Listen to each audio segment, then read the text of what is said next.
Alright guys, here we are back on NR2003, bringing you some more online racing here today from the INCAR League at Watkins, Glen. Just looking forward to this race a lot. I love road course racing and stock cars, if you know me. I was very much looking forward to this race because it's a race that I feel like I have a chance to win. So today we actually qualified second for this race. Mark Riggleman, if you know him, is extremely fast. He is on the pole for this race right next to me. We've got Roger Ray, we've got Tristan Wilhoit, Nathan Kiani, and Liam Tingley all right behind me, all super fast. It's going to be a very competitive race. 38 laps in this one, so one pit stop is necessary. And as I said, we qualified on the outside pole here. So coming down to the start, I'm going to run Mark hard on lap one because I want to try and keep with him if I can. But you'll see here, we actually got some wonderful TV camera angles. Going down into turn one, I'm trying to stick on the outside of Mark, but there's not a lot of grip out there, especially when you get out near the curb. So I had to kind of take it easy on the throttle, and Mark is able to clear me off as we head up the hill. Loving this camera shot. It's beautiful to see the pack kind of string out like this. And I'm actually a little bit narrow through the turn. Roger gets a good look at me. I hit the curb. Roger's about to get there. He kind of comes out to the outside. I think he was sliding a little bit, and Mark's able to pull a bit of a gap, and I am safely in second as we head down towards the bus stop for the first time. You see me pop it over the curbs right there. You're going to be seeing that a lot in this race. Very aggressive in the curbs on the bus stop, so that is the fastest way through. And yeah, we're just going to kind of follow Mark here, try and keep it clean on lap one. Mark has really good pace. He has a lot of world records for this game on speedrun.com. So I know if I can just hang with him, maybe try and pull a bit of strategy. Like I said, there is one pit stop in this race. So yeah, lap one, we're able to hang with Mark, and I do want to stick around just for this awesome camera angle. I love this. This is Watkins Glen 2011, by the way, if you're curious. So let's go ahead and kind of jump forward in the race a bit. Alright, so come at lap 8, it has become a 3-horse race. Myself, Mark, and Roger Ray alone at the front right here. Tyler Mallon kind of lurking in the background there. You see we're going to come through the bus stop, and all of us are going to fire our way through there. Roger sliding it hard, jumping over the curbs. But yeah, this is kind of what I expected the race to devolve into. I'm just kind of happy to hold on to Mark. I think the slipstream is really benefiting me. See, he gets extremely sideways, and I'm able to close a lot of the gap. Just small mistakes like that, I was kind of able to keep up with them here in the early going, and I'm kind of happy to just build a gap to the rest of the field, because if I'm this close to Mark and I outdo him on strategy, I'll definitely be in the running for the win. And unfortunately on lap 11, Mark blows 4th gear up in the lead, which is absolutely devastating with the long straightaways at this track. That's going to promote ourselves up into the lead. Roger biting at my ankles right here.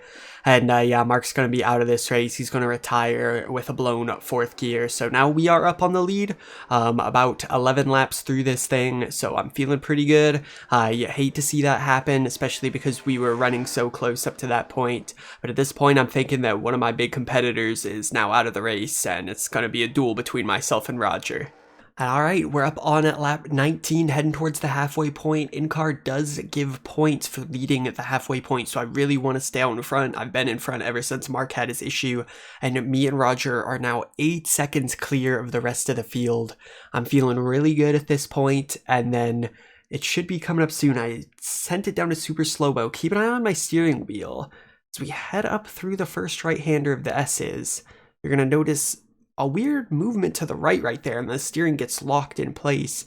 The T300 came uncalibrated in the middle of the race. You can see me fighting to get it back under control. Suddenly the wheel was right, but it wasn't turning right anymore, so I had to turn it even further to the right to get it to go right, and then I just was all out of sorts. This was a terrible place to have it happen, right in the middle of the S's of all places, and this is going to send me way offline as we head up through here, having to hold the wheel about 45 degrees off center just to get it to go where I want it to go.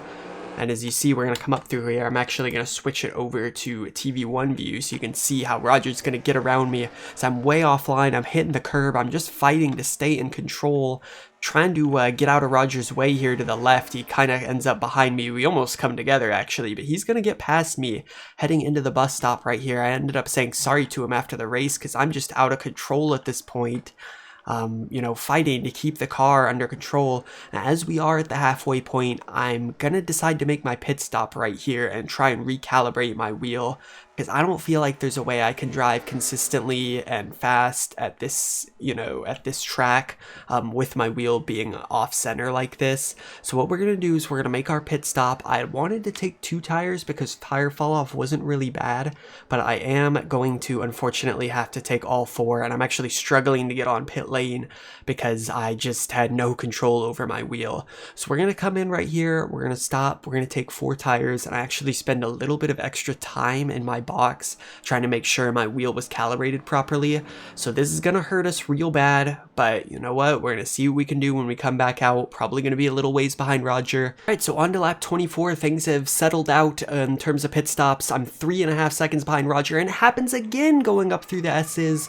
The steering wiggles, it's uncalibrated, I get into the wall, and Tyler Mallon's gonna sneak past me here, and I'm just gonna try and keep going. This one set my wheel about 10 to 15 degrees off center, I would say, to the right. So now I'm having to hold the wheel off center in order to drive in a straight line. So we're gonna be in 3rd place, 14 laps to go, and a lot of ground to make up. See what we can do. As you see, I'm struggling real bad now. The tires wore a lot on that spin, and the wheel is now fighting me at every turn. All right, and a quick update here as we get 10 to go. We are 10 seconds back from Roger, about 4 3/10 from Tyler Mallon in 2nd. And yeah, I have a lot of ground behind me. Cheeky cut there, nobody saw that. So I'm gonna try and drive as fast as possible. Tyler's just at the top of the hill. Let's go get him. And then come lap 32, Tyler Mallon ahead with a mistake we need to see. He's off the track in the S's, and we got chaos ahead of me with Jimmy Powell, but we're going to cut to the outside of Tyler Mallon. We have to take advantage right here, and I am going to assert myself down into the bus stop right here. Make sure we clear Tyler, because he is going to be very hard to pass today. So hopefully we're able to hold on to the position right here. I would love to claw out 2nd from this race. Alright, news. We come down to get to a white flag. We have pushed out a bit of a gap to Tyler Mallon behind, a little over a second at this point, yeah, about 1.5 seconds, and we've closed about half the gap to Roger. I mean, he was pretty much cruising at this point in the race. So far ahead, no need to push, dealing with lap traffic here or there. And so, I mean, at the end of the day, I'm pretty frustrated with what happened with the wheel. I did a lot of laps of practice for this race. I did, other NR2003 stuff. I did iRacing stuff. The wheel has never uncalibrated before or since this, and I don't know why it just had to uncalibrate in probably the worst part of the track while I was leading the race. Why didn't that happen in practice? I don't know. The T300 is cursed. The T150 is still in this room. I think it's casting some sort of bad spell for the way I just, put it down, put it out of its misery. But yes, indeed, we are going to hold on to a 2nd place in this race. Excellent drive by Roger. Well-deserved win. He's always so tough on these road courses, and you can't afford to have a mistake or have anything bad happen because he's going to make you pay. So Roger gets the win. We're going to come home 2nd. Tyler Mallon in 3rd. I hope you guys did enjoy this race. It was a lot of fun for me as much as it was frustrating. Feel like my pace was really good, and I was very proud of the way that I drove at the end of the day. I was very exhausted, as road course races are pretty brutal on your focus. I think that's the biggest thing, the psychological standpoint. So if you guys are new to the channel, please consider subscribing for me. I do thank you very much for watching. Hope you enjoyed NR2003 Online in 2020. Definitely leave a comment below. I do read all of those, and yeah, I appreciate you guys for watching. I'll see you in the next race.